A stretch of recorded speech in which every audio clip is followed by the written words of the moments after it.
If you consider yourself an open-minded person who enjoys understanding different perspectives, this video was made exactly for you. If not, I guarantee that the content in this video will be extremely disruptive for you, and I recommend skipping to others that will only reinforce your beliefs and not challenge them. Now, if you've decided to continue, I assure you that you won't be the same after watching this video, and you will never look at aliens the same way again.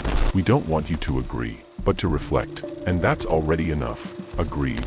In this video, I'll go through 7 topics to discuss this delicate theme.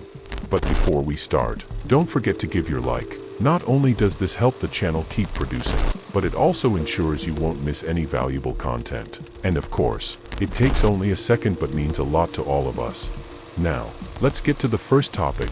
God is not a limited being. First, we need to understand that God is not a limited being. He is God. He is so unlimited that he created an infinite universe with countless galaxies and planets beyond our imagination.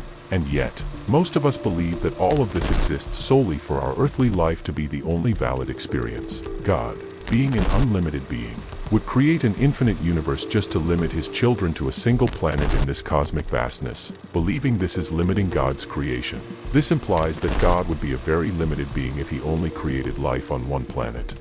Now, think about the aliens. Why would it be so strange to imagine that they are also spirits? The human spirit incarnates in earthly bodies, alien spirits, in bodies from other planets. The only difference is the cosmic address. We are all connected by the same divine spark, even though we are living in different physical realities. If you don't agree with this kind of perspective, leave your comment or think about it more. And if you agree, let's move to the next topic, which is quite controversial: the creation of spirits. This statement might seem unsettling, but it reveals a deep spiritual truth. All spirits were created in the spiritual world, not here on Earth. The human body is just a temporary garment, a tool for experiencing matter. Therefore, every human being, in their essence, would be an extraterrestrial, for they were not created in the earthly realm. If the spirit wasn't born on Earth, then none of us truly belong to it. This place, the spiritual world, is neither earthly nor limited by planetary boundaries. This perspective changes everything, including our view on aliens. If we were created in the spiritual world, why would it be strange to accept that other beings, from other planets, also came from there? This view expands our concept of identity and who we are in the universe. Instead of seeing ourselves as earthly beings, we start recognizing ourselves as cosmic citizens, with spiritual roots far beyond what our eyes can reach. For aliens, this wouldn't be any different. Each one of us, at this very moment, is an extraterrestrial in the true sense of the word. This concept flips a switch in our minds, and if you're enjoying the content, don't forget to subscribe to our channel and turn on notifications. Now, let's move to the next topic: scientific and spiritual evolution in other planets. Imagine Earth millions of years ago, a primitive world, where life was just beginning to organize, and the idea of advanced civilization seemed impossible. Today, we look around and see technology and science. Now, expand this thought to the cosmos. Just as Earth evolved, other planets, in much older galaxies, may have had the same progress, perhaps on an even more impressive scale. Science has already shown us that there are planets and stars much older than ours. This means that civilizations on these worlds have had more time to grow, learn, and perhaps even reach levels of spiritual and technological evolution unimaginable to us. Think about how, in just a few hundred years, we've gone from the wheel to space exploration. Now, imagine civilizations that have had thousands or millions more years to develop. It's entirely plausible that they not only have advanced technologies but also a superior moral and spiritual sense, living in harmony with the universe. And this concept makes us question: aliens are evils or good beings? The idea of aliens as hostile and dangerous beings is a concept popularized by Hollywood films, where we see these creatures threatening Earth with evil intentions, as if they were demons. However, this view contradicts what we can observe in our own reality. If extraterrestrials truly existed and intended to dominate or destroy Earth, why haven't they acted yet? UFO sightings have been reported for decades, but so far, there is no report of attacks on military bases or any real form of aggression. This makes us wonder, could these beings not be as evil as they are portrayed? They are superior to us technologically and could easily destroy us, but why have they been waiting for our preparation all these years? It doesn't make logical sense. If aliens are here, it's more plausible that their presence has a peaceful goal, to help humanity expand its worldview and awaken to the cosmic reality.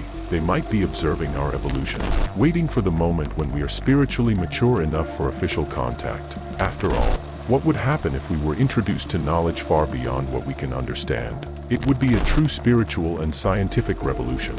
If the aliens are, in fact, more spiritually advanced than we are, this suggests that perhaps humanity still has a lot to learn about brotherhood, love, and peace to be ready for contact with these beings. And as we reflect on this, we can conclude that maybe it's not the aliens who need help, but us. They, as good beings, are here to help. And this makes us think about what more we can learn about the universe and our true nature. But what if this whole process also has to do with reincarnation? That's what we're going to talk about now in this topic: reincarnation and life in other planets. In the reincarnationist view, life is not limited to a single experience on Earth. We are spirits in constant evolution, passing through several incarnations in different worlds, not just here on our planet. Imagine that just as Earth evolves over time, other spheres in the universe could also provide unique experiences for spirits. If God, being an infinite being, does not limit his creatures to a single journey, why couldn't our spirits inhabit different planets throughout their evolution? After all, the soul is not bound to a single world. If our spirits evolve through different stages and incarnations, why couldn't we, at some point, reincarnate on other planets? Just as Earth is an environment for our learning, other planets may offer lessons and experiences that facilitate our spiritual growth. This viewpoint broadens our understanding of who we are and what we are doing here, suggesting that spiritual evolution is not limited to our planet but extends across the cosmos. This brings us to an important reflection. If reincarnation exists on multiple worlds, what must we learn to be ready for these new experiences? And what will be the next stage in our cosmic journey? And what if the aliens are among us?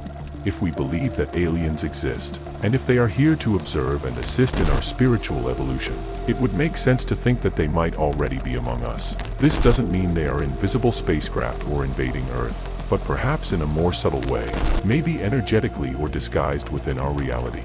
If these beings are more advanced than we are, it would be natural for them to take a more cautious approach, without directly interfering in our daily lives, yet still observing and guiding us from a distance. And what if they are actually spirits who have transcended their physical existence, living in another dimension, yet still interacting with us in ways that are invisible?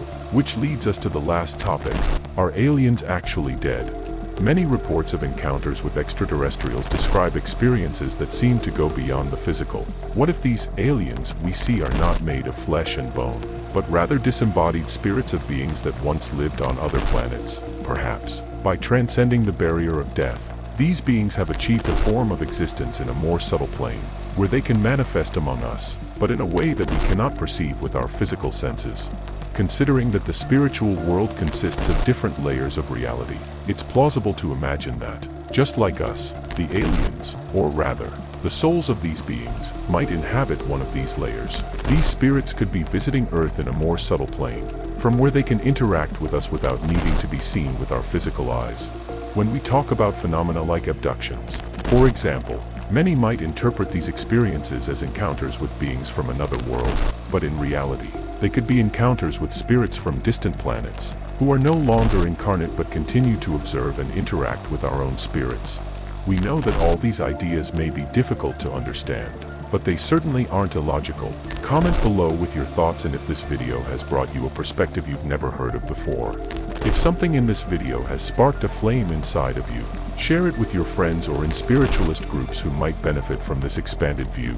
The world needs more people willing to broaden their horizons and understand that spirituality goes beyond what we see here on Earth. Don't forget to subscribe to the channel and activate notifications, because the journey is just beginning, and the next big discovery could be yours. See you in the next video. Peace profound.